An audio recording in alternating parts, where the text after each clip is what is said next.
जय श्री कृष्ण सभी को। राधे राधे। कार्तिक मास चल रहा है और आज हम अध्याय 3 की कथा जानेंगे, जिसमें सखासुर द्वारा वेदों का हरण। सत्यभामा बोली, हे भगवान, आप तीनों कालों को जानने वाले हो, आप कार्तिक मास को इतना श्रेष्ठ क्यों मानते हो? हे देव, इसी प्रकार सब तिथियों में एकादशी और सब महीनों में कार्तिक का महीना ही क्यों प्रिय है? श्री कृष्ण बोले, हे कांते, तुमने बड़ा ही अच्छा प्रश्न किया है। इस प्रश्न में एकाग्रचित होकर राजा वेणु के पुत्र पृथु ने महर्षि नारद को पूरा संवाद सुनो। नारद जी बोले, पहले समय में सागर का पुत्र शकासुर नामक राक्षस त्रिलोकी को जीतने वाला महापराक्रमी पैदा हुआ था। उससे अपने पराक्रम से संपूर्ण देवताओं को स्वर्ग से निकाल दिया तथा इंद्र आदि संपूर्ण लोकपालों के अधिकार अपने हाथ में ले लिए।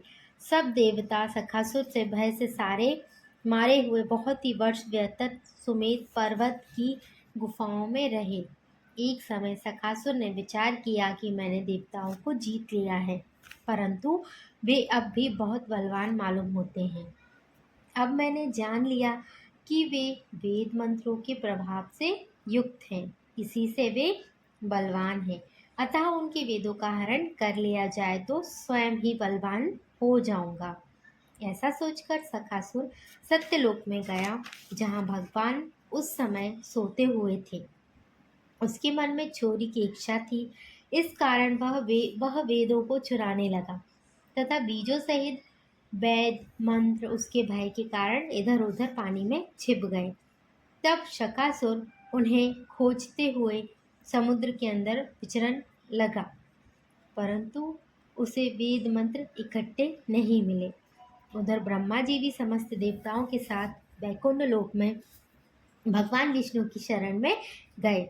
वहां भगवान को जागाने के नियत भगवान मधुर वाणी में स्तुति करने लगे। उनकी स्तुति पूजा से संतुष्ट होकर भगवान ने नेत्र खोले और सब देवताओं से सहस्त्र सूर्य के समान कांति वाले भगवान विष्णु भगवान के दर्शन किए। सब देवताओं से षोडशोपचार के बाद फिर पूजा साष्टांग दंडवत की। तब प्रसन्न होकर भगवान उनसे कहने लगे, हे देवगणों, मैं तुम्हें पूजन की स्तुति आदि कार्यों से बहुत प्रसन्न हुआ। आप लोगों की मनोकामना पूर्ण करूंगा। आश्विन शुक्ल पक्ष की एकादशी से लेकर देवउठनी एकादशी तक आपके साथ जो भी मनुष्य ब्रह्म मुहूर्त में प्रातःकाल तुम्हारी तरह मेरा पूजा करेगा, वे सब मुझे बहुत ही प्यारे होंगे, मुझे प्राप्त होंगे।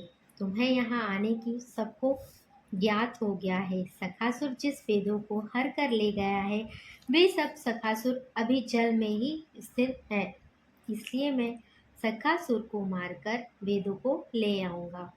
अब से लेकर बीज मंत्र सहित सब वेद प्रतिवर्ष कार्तिक के महीने में सदा जल में ही निवास करेंगे। मैं आज से मत्स्य रूप धारण कर कर रहूंगा। तुम भी वह मुनियों को साथ लेकर मेरे साथ आइए। इन दोनों में पृथ्वी लोक में जो मनुष्य प्रातःकाल स्नान करेगा, वह निश्चित ज्ञातज्ञ ज्ञान को फल को प्राप्त करेगा।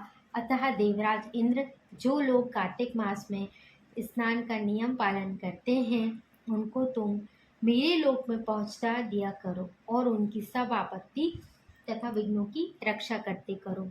हे वरुण, तुम उनकी पुत्र पौत्र धन में वृद्धि करते रहना, क्योंकि कार्तिक का व्रत करने वाले जीवन से मुक्त हो जाता है और वह ही मेरा स्वरूप धारण कर लेता है।